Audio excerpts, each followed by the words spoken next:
We dismiss history at our peril. Liberty Nation Radio with Mark Angelides. And we're back with Scott DeCosenza for a special Talking Liberty segment. Now, as our listeners know, this is the time when we talk about all the things that impact your liberty. But I want to go a little broader for this particular segment, if you don't mind. Scott, thanks for being back with us. Cheers, Mark. So the first thing I want to discuss today was there are yet again articles of impeachment against Joe Biden. Yes, Lauren Boebert has is it the third time, filed articles of impeachment against Joseph Robinette Biden Jr. Now, I find this pretty interesting, right? Because this is not the first time that articles of impeachment have been filed against the current president, the former Vice President Joe Biden, as many people like to call him. But they don't seem to be gaining steam. Now, this makes me wonder what's really happening. The Republicans, they have a majority in the House. Why don't they just vote on it? They did it to President Trump, and let's be fair, the two Trump impeachments, at least one of them was just spite, right? So why don't they just do it, just to show that they can? Well, I'm a better legal analyst than I am a political one, but as I put on my political analyst hat, I would say that they are perceiving that the country's appetite for an impeachment is not to their benefit, and the congressional the House Republican leaders don't want to move it forward, and so it's getting traction from the rabble rousers, the sort of the freedom bomb throwers, like like Ms. Boebert, but that the more mainstream people maybe don't want it, and it could just be for their own short-term political interest, or they could be trying to play chess with it and making it about their more long-term political interest.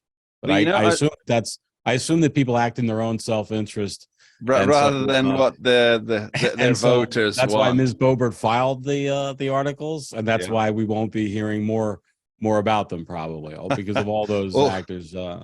Almost certainly. There was also the recent a move against Adam Schiff to censure him and fine him for which were blatant lies. I don't think we need to use the words alleged here. He lied to the American people about having seen concrete evidence that's beyond circumstantial of Russian collusion.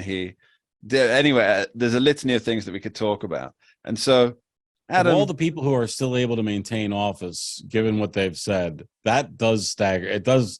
I mean, it does. Yeah. There were 20 Republicans that I believe it's 20 that voted not to censure Mr. Schiff for that. And I have to wonder, Scott, because could it be because, I mean, this is very speculative, but could it be because they think, well, if he gets this big fine and this censure for lying to the American people and for costing the American people millions of tax dollars for what essentially was a political witch hunt, do they worry that the same thing will happen to them when they inevitably do it themselves, or have already done it themselves and just don't want to be found out for doing it?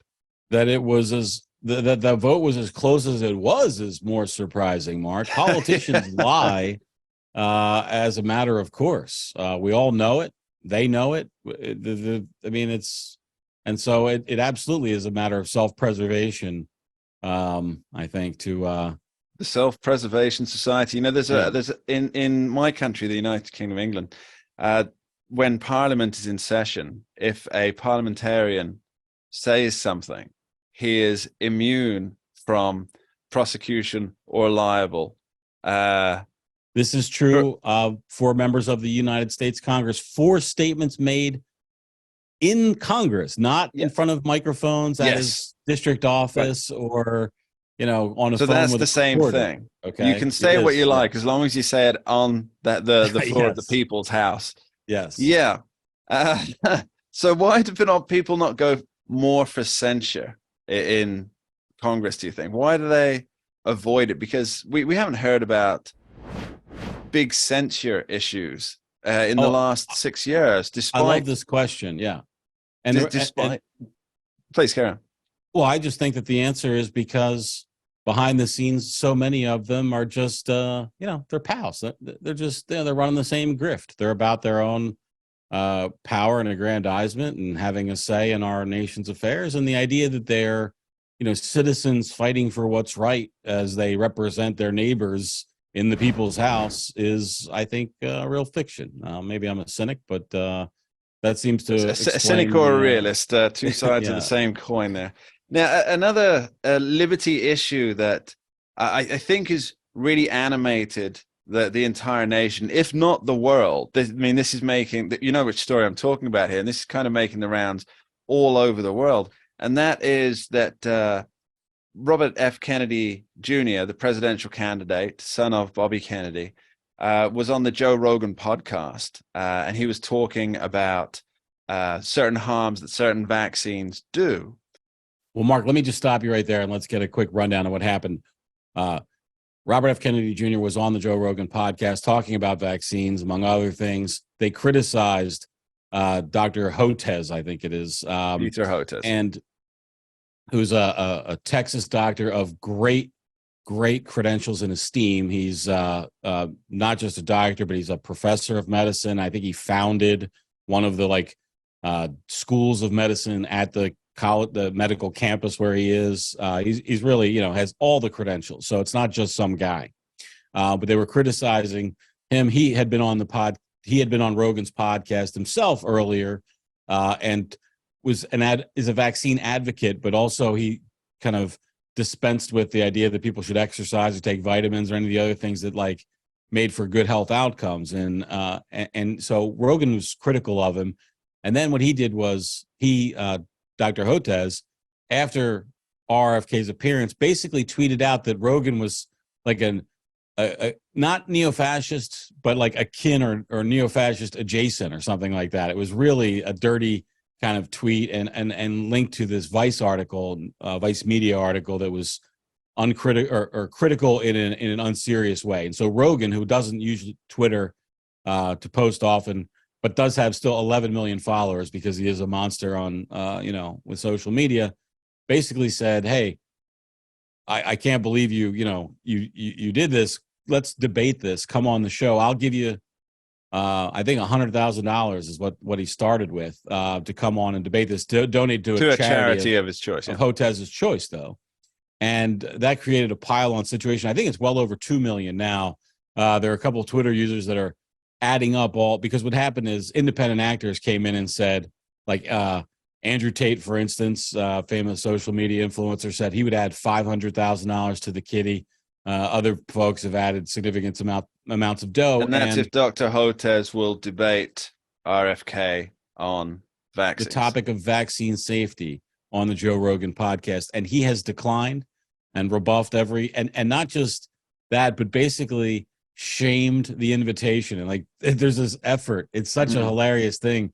They're so afraid of it. And I think that given the implications for liberty that we had with the vaccine and pushing for it, we're going to have a reckoning in our society about these people who, demanded that liberty be so restricted for what we now know they often didn't think were real benefits. That's part of the thing. It's one thing if a person, misunderstood the data or didn't understand things, but that's not exactly what we're dealing with here. And I think it just shows the bankruptcy of his, his views. I mean, is there an issue that you feel strongly about that you wouldn't like to give $2 million away to, worthwhile causes? And what's the worst thing that can happen? I would debate an issue I didn't feel strongly about to give away $2 million to worthwhile causes. And the biggest penalty you can suffer is some public embarrassment for not being a fact expert, maybe on one of the things.